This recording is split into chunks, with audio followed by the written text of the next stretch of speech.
you may have to settle a debate for us. We were talking before you hopped on. All right, I've got the banana bourbon. Tell me, as the ice cream chief, how do you say the word that starts with a C after that? You have to settle this debate here for us, I think. I say caramel. Okay, all right. I feel like that's appropriate for the East Coast. Yeah. And I think you've got a good twinge on it, which is not super pinky up, so that's good. Well, the truth of the matter that you didn't know beforehand is I'm actually from Texas. I actually did not know that. Yeah, I'm from Houston, born and raised. And the debate that I hear most often in the ice cream shop is, what do you call the things that you sprinkle onto your ice cream? Are they sprinkles or are they jimmies? Oh, I've never even heard of that one. See, so I'm a man of no culture, apparently.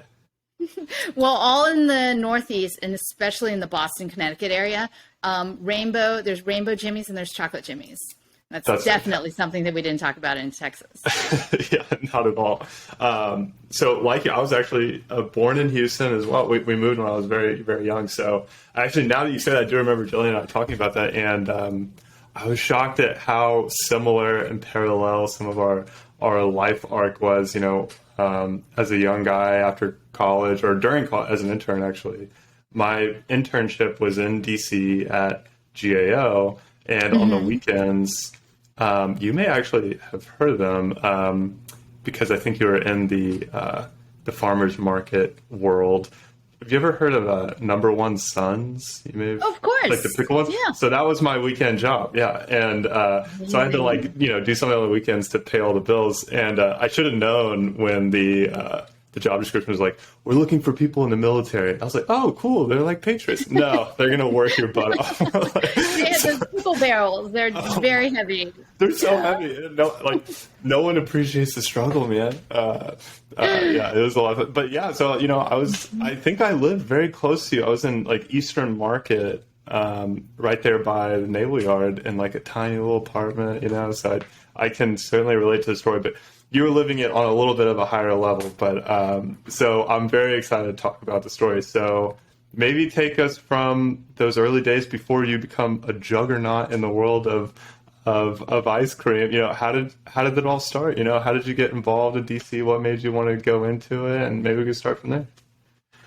Yeah, well, since we started talking about Texas, I'll start there. When I was in high school, I met a few college students who were very passionate about the direction that our country was heading. They were passionate about policy, and I started learning from them.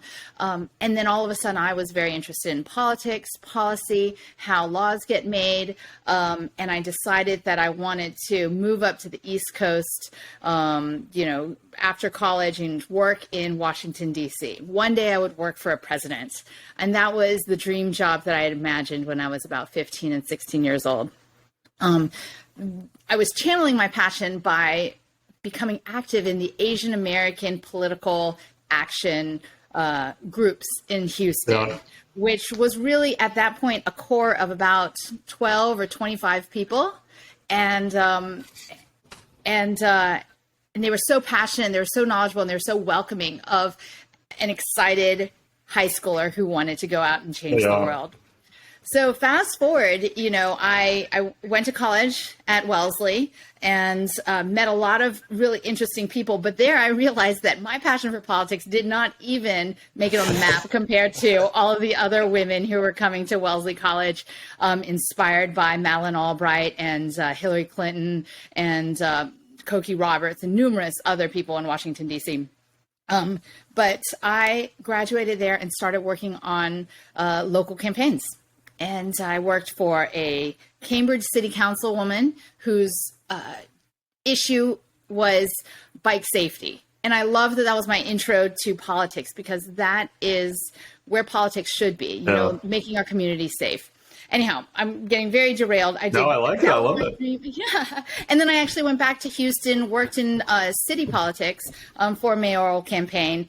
And this chief of staff for a congressman said, "I've been watching you work in the corner. You are nice to everybody. You get everything done faster than anybody else. Would you like to come and have an entry level position for the congressman that I serve?"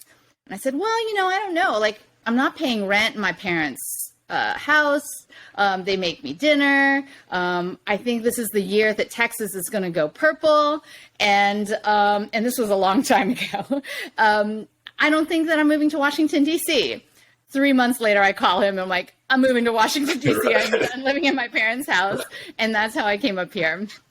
That's hilarious. You're like, no, I'm cool. I really like my parents. Yeah, this is going well. It's so nice. Yeah, I was over it really fast. But, this was my way. I have not just, so running an ice cream store is many people's dream job, but I've had many dream jobs. Working in Congress was one, working in political campaigns was one. Then I worked for the Democratic National Committee and the John Kerry campaign. And I was the director of Asian American and Pacific Islander outreach, which was a job that I didn't know could exist, but one that I thought should exist when I was 15. So that was a wonderful job. After that, I went to law school in New York City. There, my eyes were opened to the massive creativity and hustle that New Yorkers are known for. And doing that on the side while going to law school. And then I got multiple dream jobs from that. Worked for a law firm, clerked for an amazing judge in the Southern District, who then went on to the Second Circuit. So I got both houses, both courts experience. But then at that point realized that I feel so fortunate to have all these opportunities in the law and in politics, but this is not really for me. I started staging in, which means working for free, or sort of an internship in the food world for 4 and 20 Blackbirds, which is a pie shop run by two sisters from the Midwest in Gowanus, Brooklyn. And I just loved creating things with my hands and watching them do the absolute the original form of business, creating something, selling something, talking to your customers. I love the simplicity of it and just the wholesomeness of serving food to people that make them happy.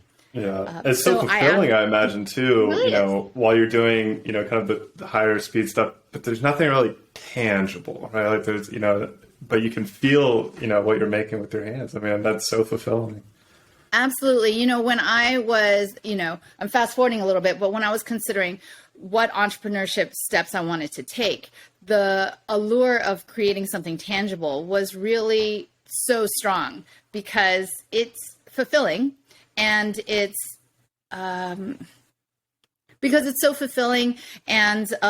it was so different than what I was doing in a very cerebral white collar world. Right. So it seems like you had a very careful and thoughtful way to get into it instead of, maybe some of the first timers just jump off a cliff with no plan. Maybe talk to us a little bit about that. You kind of started on the side with, your more or less, if I understand, like selling it on the street, like as a little kiosk, more or less, right? And then you go to this very high-speed tasting event. Maybe tell us a little bit about how that progressed. Yeah, so when I talk to entrepreneurs or aspiring entrepreneurs, I always encourage them to start off as a side hustle. Keep your day job, develop your passion, see if, this was just a hobby that you'll get tired of or it's really something you want to pursue. So while I was working at the Department of Homeland Security, I was an appointee, the counselor to the director of U.S. Citizenship and Immigration Services. So this is the third arm of immigration. There's ICE, there's Customs and Border Protection, and then all of the legal immigration. So I felt this was my other dream job before ice cream, making the American dream come true.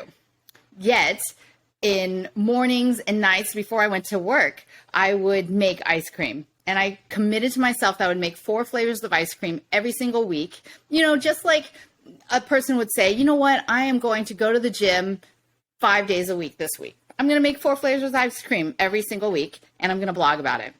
And suddenly I would end up with way too much ice cream in my freezer, if you can imagine. So I would bring my friends to enjoy the ice cream and to finish it off. And they would bring their friends. And all of a sudden I started hosting ice cream parties in my own home, my very small Washington, D.C. apartment. And that just got bigger and bigger. So by the time that the opportunity presented itself to compete in the DC Scoop competition in the Union Market neighborhood of Washington, D.C. I was already selling in 3 different mini local grocery stores and probably selling my ice cream to, 40 or 50 people a week through a subscription service that I had launched. And because I had no scale, I had no car, I was Ubering my ice cream to all of these different customers. I had 0 margin. But the fact that I was creating something and getting it out to market in a very small scale was so exhilarating. Yeah, that's fantastic. So tell us a little bit about the DC Scoop and how that went. Oh, wow. So this was back in 2013. I made 13 gallons of ice cream, which was the largest amount of ice cream that I'd ever made, which is something that we would go through in about 15 minutes in a busy day now. There were 9,000 people gathered to taste free ice cream on a 97-degree July day in Washington, D.C. There are about 19 other professional ice cream companies that were, just as a marketing expense, giving out free ice cream as well. But I brought all of my newest and best flavors: blueberry pie, cardamom, black pepper, banana bourbon caramel, which you've had, and cookies and cookie dough. Mm-hmm. Yeah. So all of those I brought, and I asked all of my friends to volunteer to give out tasting samples. And we probably, gave out 7,000 samples, and oh my gosh. Yeah, it was a lot. It was a churn. But the thing is that my training from working political campaigns, giving out flyers, talking to people, right, that was all relevant to what I was doing. And of course, I was giving out ice cream. Yeah, exactly. But of course, I was giving out ice cream, so it was even easier. Yeah. And then people voted and chose Ice Cream Jubilee as the best ice cream in DC. That's quite a moment. I had no idea what to do next. So that was a Sunday night. I was exhausted and tired, and I had to go to work and be a lawyer the next morning. But shortly after, I got an email from somebody saying, hey, I represent this new property development company, and we have this new neighborhood down in Southeast DC. Would you consider opening up an ice cream shop? And like many people in Washington, D.C. back then, I had never been further south than Eastern Market. Yeah. And because this area was not developed, and it was right by the baseball stadium and right by the riverfront. And I went on my lunch break and visited, and it was so incredible. There's kids playing in the fountains and a beautiful river walk and boardwalk. The sky was blue, the grass was green. And I said, I'm the type of person who's going to work 60, 80 hours every single week. I might as well do it in a place where everybody's happy. It feels like a holiday, even in the middle of a Wednesday. And people are just enjoying themselves. It was a breath of fresh air. Yeah, from the depths of the halls of DHS, I'm sure that was a very... Absolutely. There's like a levity that, being in nature brings, even though now it's very, very developed, just being around space. And then I found that opportunity to, I haven't gone to business school. I had never worked in food service before. I had managed small campaigns, but just learning about how to do it from there. I figured, this could be my business school. So I started creating a budget and sort of a estimated profit and loss sheet for the year, and calculated, if I want to sell my ice cream for this much, if I want a family of 4 to be able to have ice cream for under $20, how many ice cream cones do I need to sell on a summer day, on a winter day, on a weekend, in a month, in the summer, in a quarter, to pay my rent, my expenses, the labor, marketing, all of that sort of thing. So just in a very, very rudimentary way, I was on Excel, but could have been a back of the envelope, basically, with the math that I was using, figured out that I could do it. And I thought, I have this great savings from working in corporate law jobs, and I could blow it all on a vacation, or I could do something totally different with my life and make a lot of people happy. Yeah, that's fantastic. I think the moment when you do a P&L, like, okay, could I actually survive doing this? I think it's always a wonderful moment. But I think that's a wonderful segue into it, seeing just that your daily life could be so much more fulfilling, for the long term, I think is wonderful. And you've been doing this now, 10 years, right? 8 years. 8 years, yeah, almost. Yeah. That's Yeah, that's and every incredible. single year, Ice Cream Jubilee has been voted and named best ice cream in Washington, D.C., which is Every very single exciting. year? I did not know that. Wow, Yeah. that's amazing. Okay, so you're at TH, you see this wonderful place, and you're like, man, this is going to be wonderful. You run the numbers, I can actually do this. So, what was that transition like? What did you not expect? What kind of those big surprises that hit you when you made that full-time transition? Well, it's not only that I ran the numbers, it's that I enjoy doing the numbers. When I enjoy doing the numbers, I enjoy doing the marketing. I enjoyed coming up with a schedule of tweets that's coming out. Nothing was like, oh my God, I can't do that. I really Right. hate doing that. That made me feel like I could be a business owner. I had an idea that I wanted to make the switch, certainly being presented with a lease and a landlord who said, we understand that ice cream shops will not make as much as a full service restaurant serving beer and wine, but we want to make it work for you. And knowing that my boss at the time was about to ascend to another political appointment, gave me a perfect opportunity to switch careers. Okay. So there are so many different things that I've learned and found fulfilling about starting a business, but there's definitely a lot of things that I've learned and still feel I'm not strong in. And I think one of those things that's very challenging for me is space development. So basically I had to manage the whole construction process and create a budget of it and understand try to wrap my head around like how much plumbing for a new space will cost. Right. And then as I grew, why does plumbing for a second generation, like former restaurants cost almost as much or more than building out a brand new restaurant or location? So all of those costs and all of the procedure and the timelines, that was really challenging for me, what's ironic is that my mother's in construction. I learned so much from her, not in a construction way, but just like in a personal way, because when I was growing up in Houston, she's a Chinese woman in construction as a solo builder, speaking no Spanish. And she Nice. did not blink at how hard this might be. This was just her passion. She loved making something tangible and sharing it with a family and selling it to a family. And I think that that's where I got sort of my intrepid, risk-taking skills. Yeah, I could see that influence being very large in your life. So we're doing this whole build out process, even going down to the plumbing and figuring it all out. Once you guys, how long did it take to do the build out before you opened? Gosh, so let's see. I signed my lease in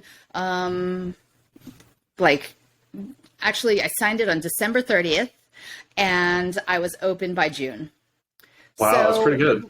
yeah, and then luckily from my law background, getting all the permits, establishing myself as the business with all of the legal structures that I needed, really not hard. That's just basic lawyer work. And also, luckily for me, the Washington, D.C. government, well, actually, this is true of all governments, and people who want to start business should know this.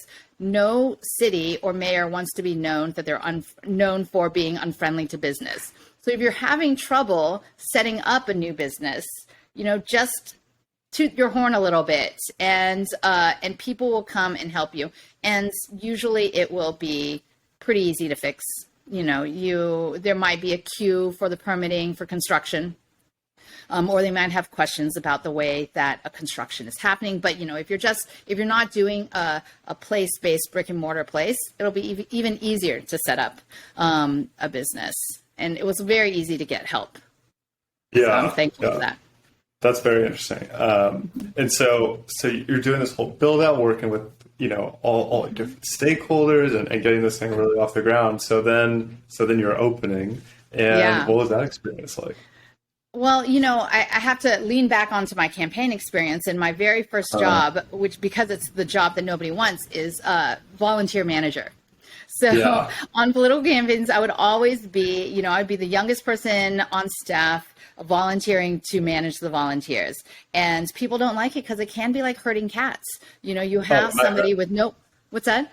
Nightmare, absolute nightmare. Yeah, absolutely. But what I learned from this is that, you have to, that I believe strongly in treating all of my employees, from my VP of operations down to our newest scooper, as volunteers, because they're all choosing to work for Ice Cream Jubilee, and giving them that recognition that they could be anywhere else is really empowering to them. And it's the least gratitude that I could provide.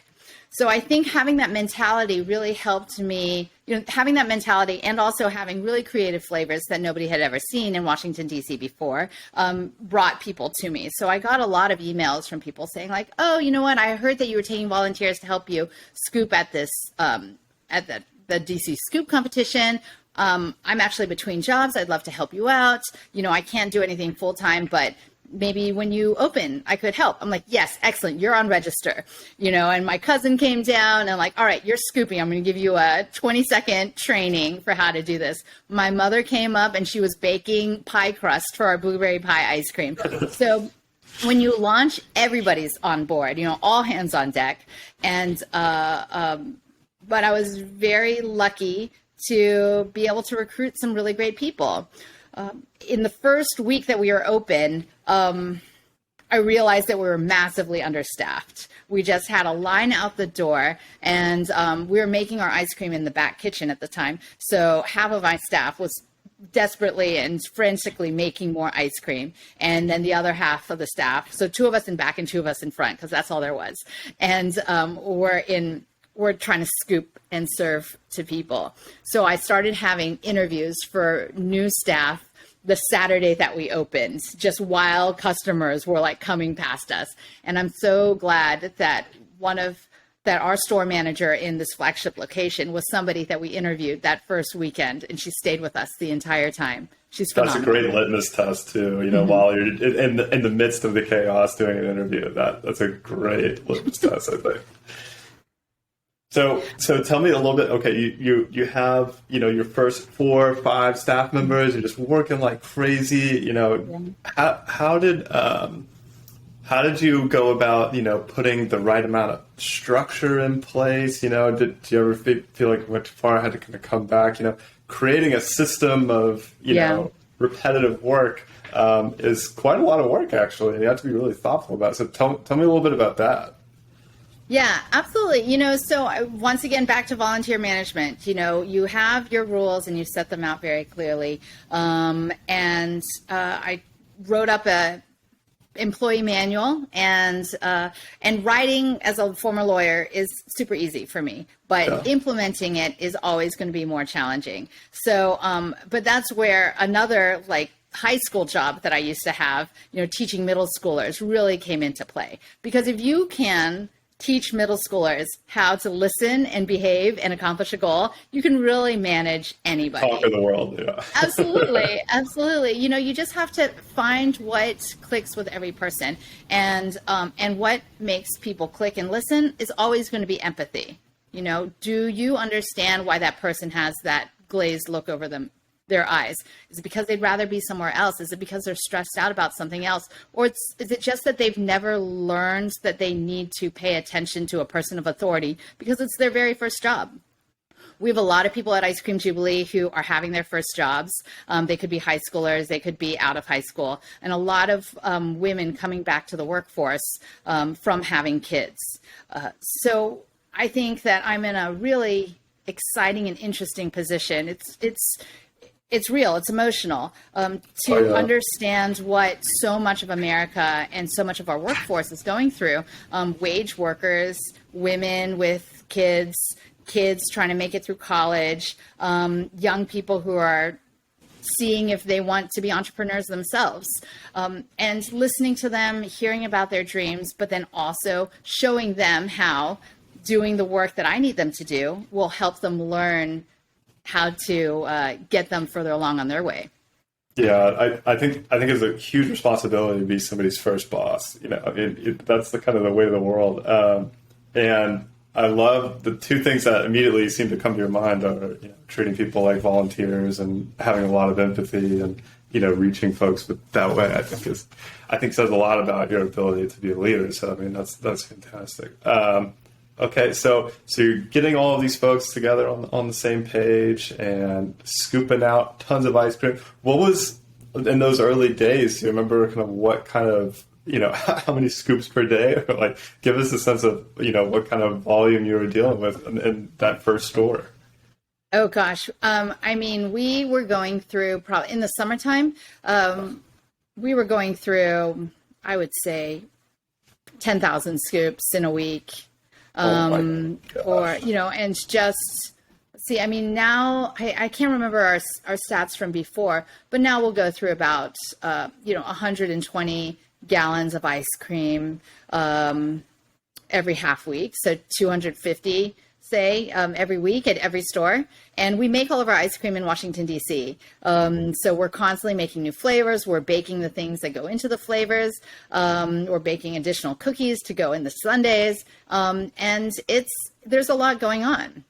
I think I think it's very interesting because in the world of business and entrepreneurship, people think very much about the synergies between technology and new businesses and new entrepreneurs.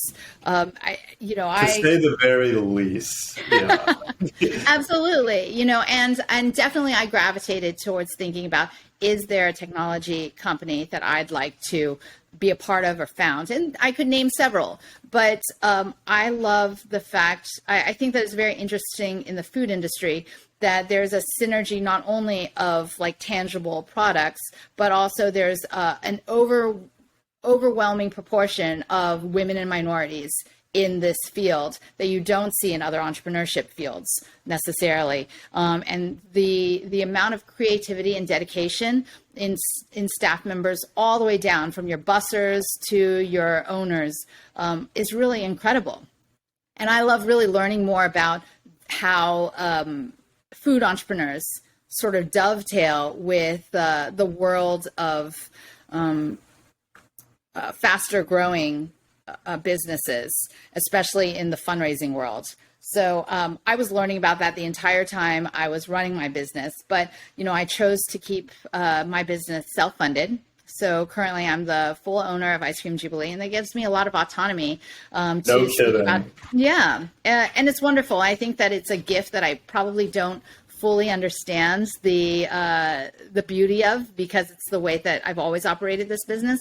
But I love that it gives me opportunity to say, like, listen, I want to speak out about important issues, or I want to take a day or half a day to talk to my staff, overwhelmingly minority Americans, about the Black Lives Matter movement, or why Stop Asian Hate, Stop AAPI Hate matters to me, and how that dovetails to the Black Lives Matter movement. Because I in some instances, if I'm not the one saying that to them, I don't know the next time they're going to find somebody who will take an hour and say, like, listen, do you have any questions about the policies that are coming out? Do you understand, what the city government just did, or what this new mayor might do, and like why you need to protect yourself or why you can take advantage of some of these new policies, et cetera. I love being in that position to like take a step back and say,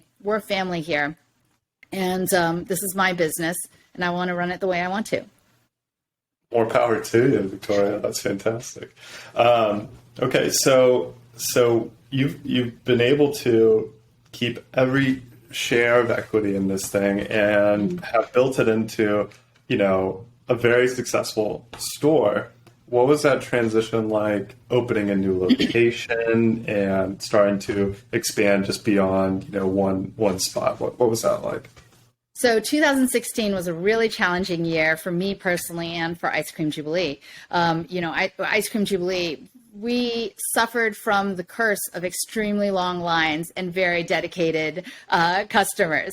So, but at the same time, we had cold winters when we would have nobody in the store for an hour, and then we would get a little trickle as the day went on. So so in 2016, I opened our second location in the 14th Street corridor, and then also opened and signed a lease for a commissary kitchen.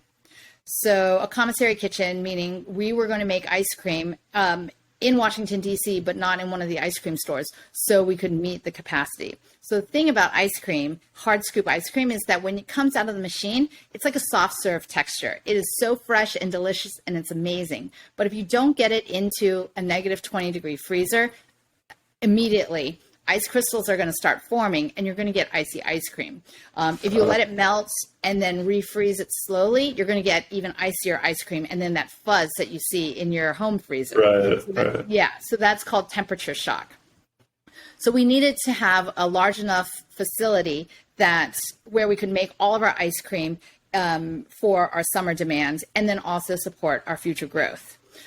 Luckily, at that time, we were also expanding into Whole Foods, but we didn't have all the accounts, and we still don't have all the accounts that we hoped to get. It was by 2019, we were accepted regionally in all the Whole Foods in 7 different states, and that was very, very exciting. But until that point, we were really still pushing to get there, right?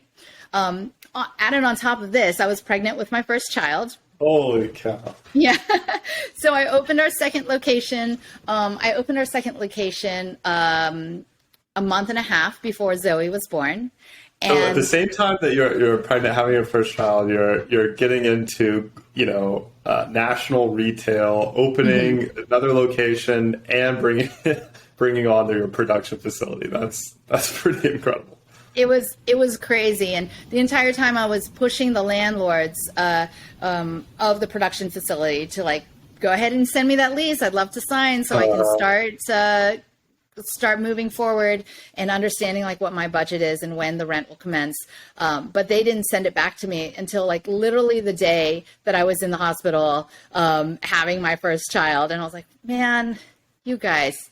And Zoe arrived on her due date, so they knew that they needed to get to me before that exact date, and they only got it to me on that date. And I was like, you guys, that is just another example of how you need to be prepared for anything. So, that was a really tough time. But then so this was in November, and then we have the whole winter ahead of us. So suddenly, additional costs and reduced sales because it's the winter time. That slow season has a benefit because our staff and our management can take on a little bit more. They don't have to address every single customer coming into the door. So because I have wonderful staff, because I had been training them on accepting more authority, trusting them with more responsibility, using a lot of months to write down all the procedures that would help them make decisions in my absence. And the fact that they really wanted me to be able to enjoy motherhood and any hiccups that might come along the way allowed me to be a better leader because I had to be hands-off. Being forced to be hands-off was the only way I was going to become hands-off. And to see them take it and run was an eye-opening experience.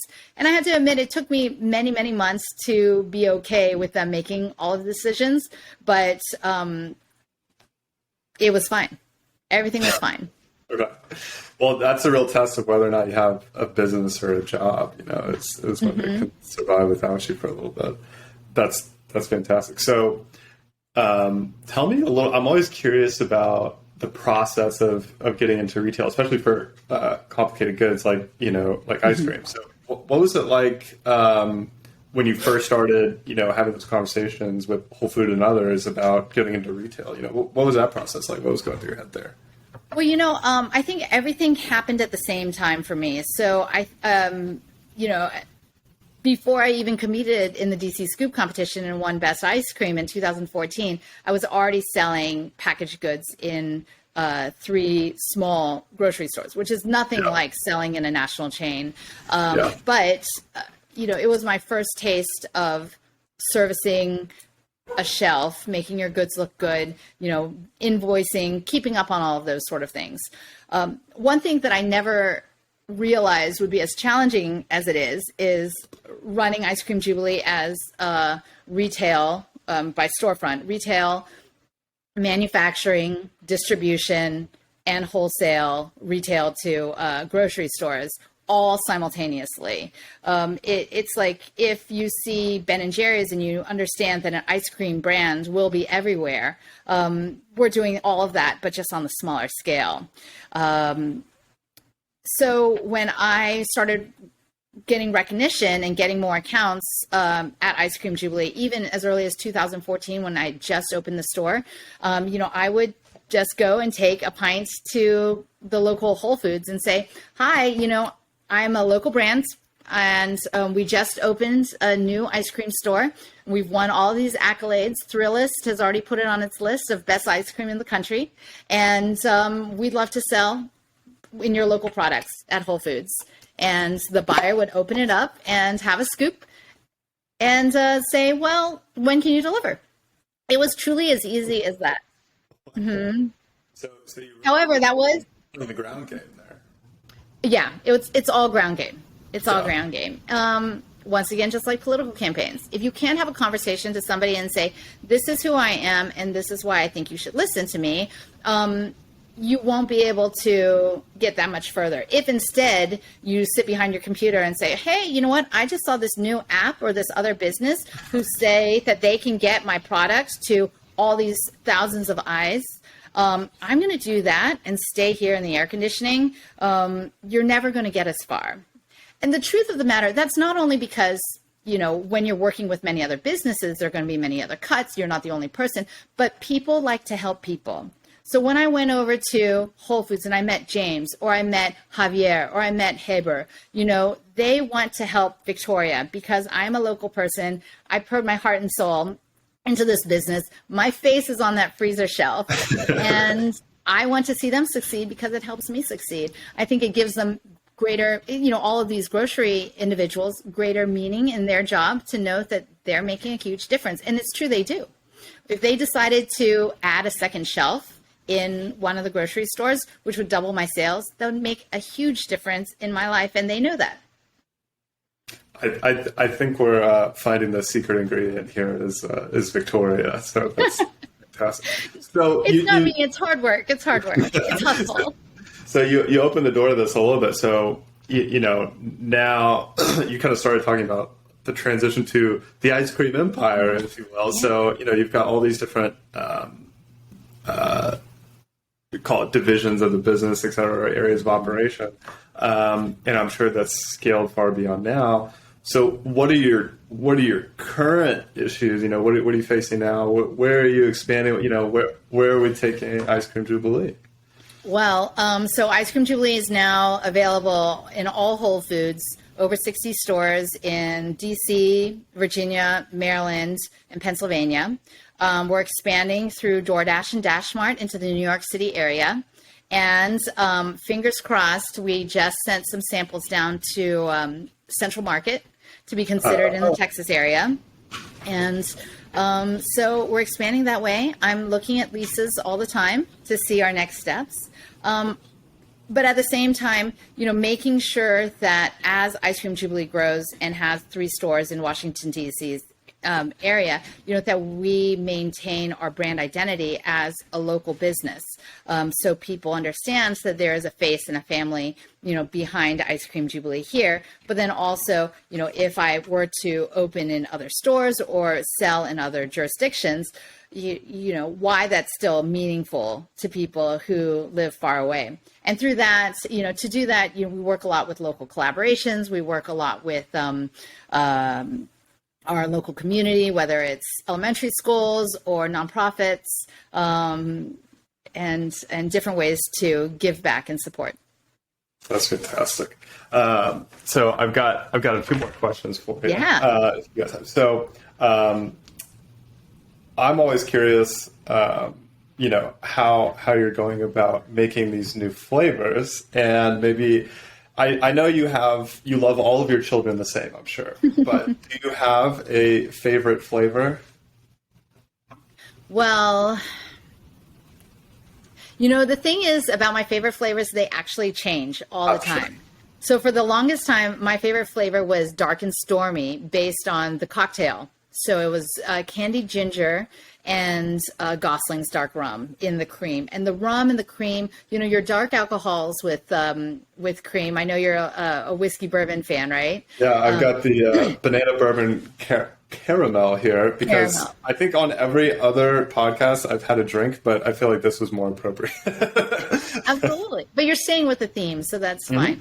But anyhow, those work very well with the richness of the cream. And what's unique about our ice cream is that it's 16% butterfat. So very high butterfat content, very high cream content. So you can get that feeling of satisfaction with just 1 teaspoon. Just like, you know, real butter croissants taste better than anything that's made a little bit fat-free, gluten-free of that caliber. Our ice cream tastes better because it has better ingredients. I have a whole list of flavors that I'm always looking through to see what's going to be our next flavor. They're organized by themes and, you know, mix-ins and crunchiness or swirliness. But recently we did a whole flight of flavors based on to celebrate Asian American and Pacific Islander Heritage Month. Because the things that inspire my flavors, I always say the 3 things that inspire Ice Cream Jubilee's flavors. There's nostalgic treats like cookies and cookie dough, boozy cocktails like banana bourbon caramel, dark and stormy, and international desserts. So growing up in as a Chinese person in Houston, you know, I think that's where ice cream and, you know, Asian food came together. So we have a Thai iced tea, we have a matcha green tea, which is one of our top selling SKUs at Whole Foods. But if you've ever had dim sum, there are these yellow egg tarts, dan tat, and we made that into an ice cream flavor. Oh my gosh, I didn't see that one. So good. It was a dan tat brulee, but it was only around for a little while because we needed the space to bring in our seasonal favorite, blueberry pie. And let's see. So right now we have blueberry pie, whiskey toasted marshmallow, strawberry hibiscus vegan sorbet, and lemon muffin top. And so many others. It's always fun to bring them in. How long does it take to make a new flavor? Like, how many iterations do you typically go through before, like, boom, this is a new flavor, has my blessing? Oh, it really depends, you know. Like, so we have like if I wanted to do a cherry almond pie, and then the next month I wanted to do a maple peach pie. Or maple peach crumble, right? I already know the formula of like how much crunchiness to put in, how much swirl to put in, and you know, how much flavoring, whether it's cinnamon or honey or maple or something like that, how much of that to put in.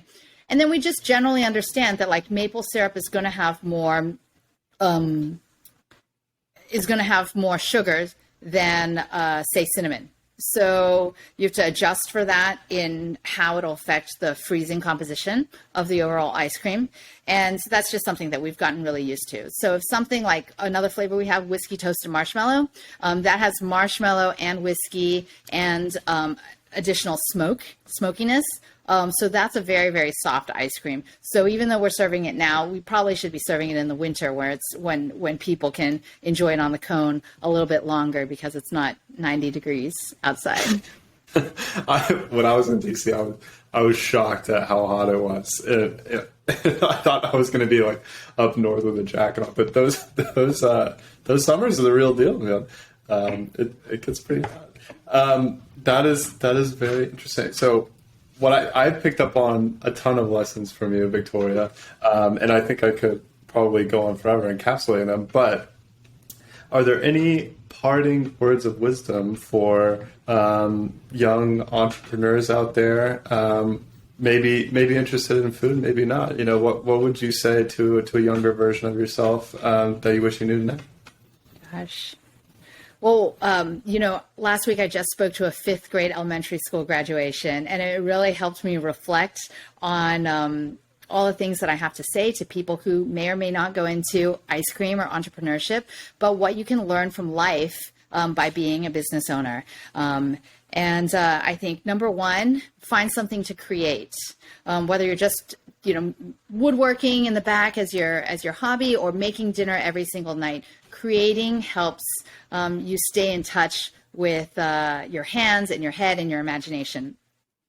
If you're a budding entrepreneur, start a side hustle. Just make it real and stop talking about it. Stop making Excel spreadsheets. Just do it. Iterate.